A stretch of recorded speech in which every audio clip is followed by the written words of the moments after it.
Action. So today we are taking interview of one European girl. She came to the India. So she's Bella. Hello. So we asking her first question. So my first question is like, Go. can you tell us a bit about yourself and what inspired to visit in Shivananda Ashram? Okay. I am. Me also. So I come from Slovenia, a very small country, and I have been traveling for the last 10 years around the world. And that's how I discovered yoga and many practices that are practiced here in Shivananda Ashram. Like, I think about 2 or 3 years ago, I went to my first kirtan and I loved it. So I have been looking for places where I can practice more chanting and singing and just, like connecting with this type of environment, like Bhakti Yoga. And that's what inspired me to come to Shivananda Ashram. And also I know that it's very holistic, like there is asana practice, there is meditation, there is karma yoga. So basically I wanted the experience of the ashram, but Shivananda because there is chanting. So we are asking second question. So can you describe a typical day at the ashram? How did your daily routine impact and your lifestyle and mindset? Okay. So I have been here for 1 month now, and my daily routine has been mostly the same every day. So wake up, satsang, meditation in the morning. And in the morning, I found that it's really easy for me to meditate. Compared to the evening, in the morning, it's really easy. And then some chanting, so some bhajans, then asana practice. So in 1 month, when she asked me like, how did it affect my lifestyle, I managed to really see like how much more flexible I am with forward fold, for example, or now I can do headstand. When I came here, I couldn't do anything from headstand. I can feel more strong now and just more focused in the asana. And then after asana practice, it was the brunch, like really, really good food here at the ashram. I love it so much. Sattvic food, a lot of vegetables, Kerala style. And then karma yoga time or just like some rest. And then there was I spent every day to sing and to chant, so I was always learning chants or learning bhajans maybe in the afternoon. And there was optional class for second class in the day, but for me 1 is enough already, so I was mostly tired. I never went to the second asana class, just sometimes for pranayama or for some eye exercises that she was also the teacher. And then dinner time, and then after dinner again satsang, chanting, meditation, and then going to sleep. So how it affected my life, I can say just I feel more alive, I feel more joyful because of chanting every day and practicing. So I feel more like myself. I feel like very positive. So we ask you third question. In what way has the spiritual journey progressed since spending time at the ashram? So in a way I can say that it didn't really change a lot. It didn't like progress so much, but because I've been saying how important for me is chanting and singing, that has really progressed. I have always been very shy and not confident in myself at all to sing in front of other people.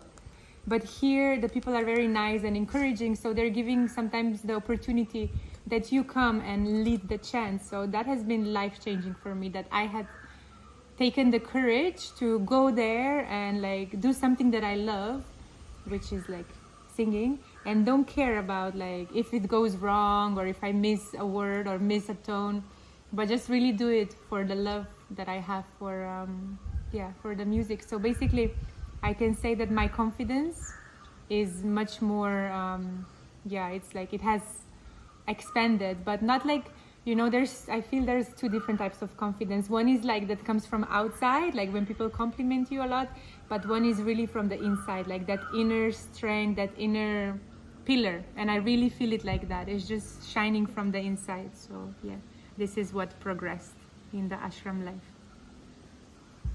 So my next question is like, what challenge did you face during your stay and how did you overcome them? I can say that my challenge was maybe to be adapting my own personal needs together with the rules of the ashram and the structure of the ashram. So I feel like, satsangs every morning, it's obligatory. You have to be there at 6 a.m. You have to be at the lecture at 2 p.m. You have to do one asana class. So that for me is not always okay, because I'm really like always listening to my body, and I'm very independent, and I like to, that's bothering me if you're talking like that. Continue. So yeah, the rules are sometimes not aligned with the way I live, because I really listen to my body. So if I feel in the morning like it's time to rest, then I don't want to wake up at 6 a.m. and go there forcefully. I prefer to lay and maybe do a laying meditation. So this is one part that challenged me. Like, they tell you this is how it has to be, and it has to be like this for every single person. But I prefer it if we could listen more to our own needs sometimes. Not every day, but sometimes. So how did I overcome it? Sometimes I expressed, like, to the managers, I said, no, today I want to rest, and they allowed me to rest. And it also gave me the opportunity to really look into, is this the need, or am I just being lazy? So I just try to go as much as I can, but also like stay in my own empowerment. Yeah. So my next question is like, how has your experience in India and the ashram influenced your perception of India culture and spirituality compared to your own country or own culture? Okay.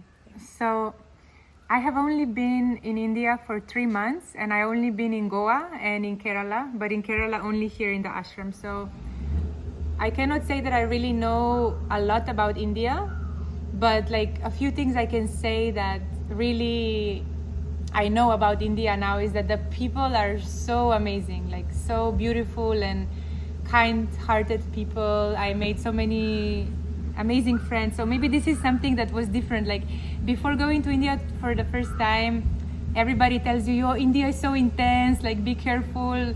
But maybe it's intense, but I love it because people are very unique and special and very open, actually, and straightforward. So this is something I really appreciate about India, whereas in Slovenia, in my own country, it's not so common that people will be very authentic and straightforward. Maybe they will say something, but they will feel something else. I'm not saying that's the case always, but in the West, people are more like, formal and maybe hiding a little bit what they really think. So this is something that I really learned from India, and that I really receive, is just to be myself as much as I can in every moment. And I hope to take this with me also when I leave. And also in ashram, I can say that the people that stay in the ashram, also staff, they are very authentic, and this is what I like about this place. So my last question is like, what advice would you give to your others, and especially those who are from Europe and Western countries and who are considering the visiting in Indian ashram and for the first time? Okay.